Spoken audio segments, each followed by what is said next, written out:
আসসালামু আলাইকুম। আমি doctor Ashraful Islam. Maxon homeo হলের পক্ষ থেকে স্বাগতম।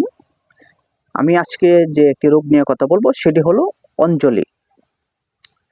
এই অঞ্জলি রোগটা চোখের উপরে পাতা হয় এবং নিচের পাতা হয়। এ পর্যন্ত আমাকে অনেক মানুষ বলছেন যে ভাই এটার জন্য কি স্থায়ী কোনো চিকিৎসা নেই? বা প্রচুর পরিমাণে একটা হয়, একটা হয়, একটা হয়, ভালো হয়, আবার দেখা দেয়।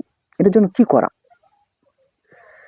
আমি বলব এটার জন্য সঠিক এবং স্থায়ী চিকিৎসা আছে।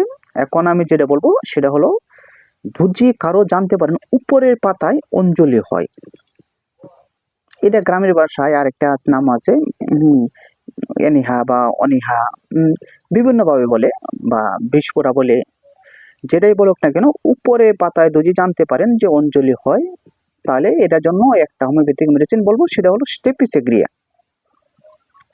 স্টেপিসিগ্রিয়া ওষুধটা 5 ফোঁটা করে ওষুধ দিনে 2 বার, খাবারে আধা ঘন্টা আগে খাবেন, একটানা 1 মাস খেয়ে যাবেন। ভালো হয়ে গেলেও কিছুদিন খাবেন, তাহলে এটা দেখা দেবে না। এটা রোগ প্রতিরোধ ক্ষমতা কম থাকার কারণে এই রোগটা বেশি দেখা দেয়। অবশ্যই ওষুধটা মনে রাখবেন, স্টেপিসিগ্রিয়া 200 পাওয়ার। খাবারে আধা ঘন্টা আগে খাবেন, 5 ফোঁটা করে ওষুধ।